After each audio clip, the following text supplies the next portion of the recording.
I'm the BBC's Sunderland commentator. I work for BBC Newcastle, but my role is basically to cover Sunderland home and away and all aspects of the football club.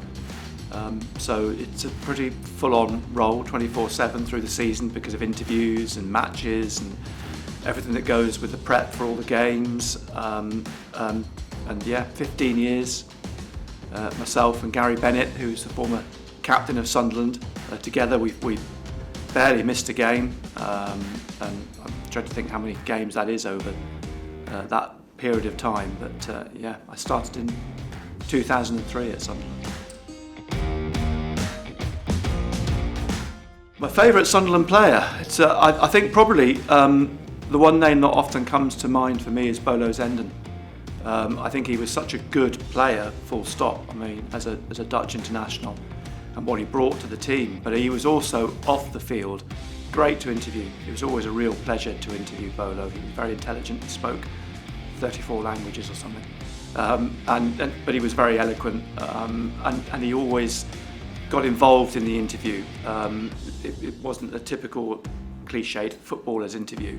He very much absorbed himself in the topic or whatever you were talking about, and was fascinating to interview, and actually just a really nice guy as well.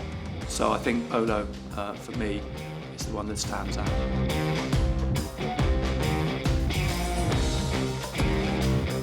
My best Sunderland memory? There are so many. I think of all the ups and the downs, there are a couple. One was when Vito Minoni made the save at Old Trafford that sent Sunderland through to the League Cup final. I mean, that was such an amazing night.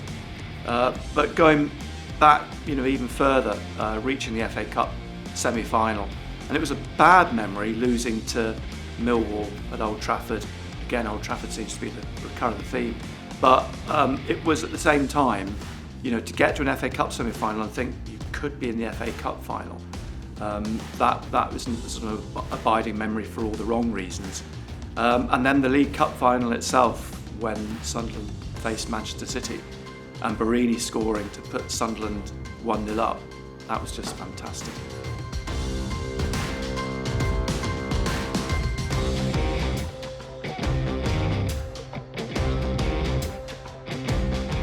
My favourite Sunderland game would probably be, and there have been a number, but I think the 3-0 win at Chelsea at Stamford Bridge, and Steve Bruce was the manager, and against all the odds, Sunderland could have won by more than 3 on the day, but Chelsea had a remarkable record at home, and Sunderland went there and put 3 past them without reply.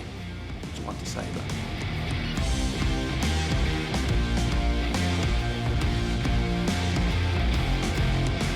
Funniest player that I've worked with was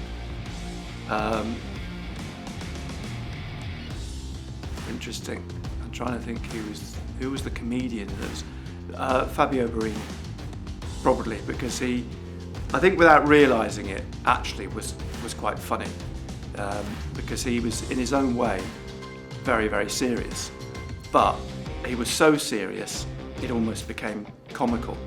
I remember laughing with him, and he was deadly serious about the fact his mother sent him food parcels from Italy because the food in England was so bad, and actually he couldn't see the funny side of that, but it actually had quite a nice dynamic, which I sort of fed off Fabio being serious whilst I was being flippant with him, and he never quite understood that. The Italian sense of humour is obviously clearly a lot different to the English sense of humour, and that made for some quite interesting interviews.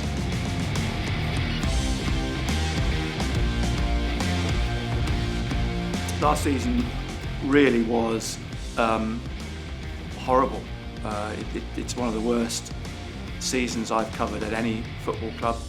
Nothing went right, and I think you knew from fairly early on that it was going to be a bad season. The night for me was the night at Ipswich Town when they lost 5-2, and I had this overwhelming, almost crushing feeling that they were going to get relegated.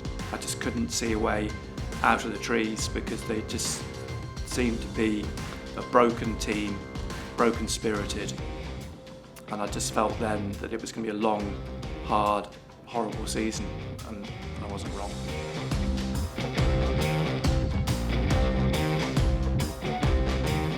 This season's been fantastic. It's so hard to try and describe to people when they say compare last season to this season, because they are poles apart. The mood is different, the atmosphere at games is different, the players, they're really enjoying it, they're loving it. It's a buzz to be around the football club this season. Last season you couldn't wait to get away, you didn't want to go to games, you weren't looking forward to them. This season you're looking forward to the next game, you don't mind that there's 2 games a week, you're looking forward to going to grounds I haven't been to for years. There's a real party atmosphere at away games. The home games have got a buzz about them again. It's been fantastic, really. I mean, you get your mojo back, if you like, for football, which I think so many people have lost over the last couple of years. Now I think people are starting to fall in love with football again.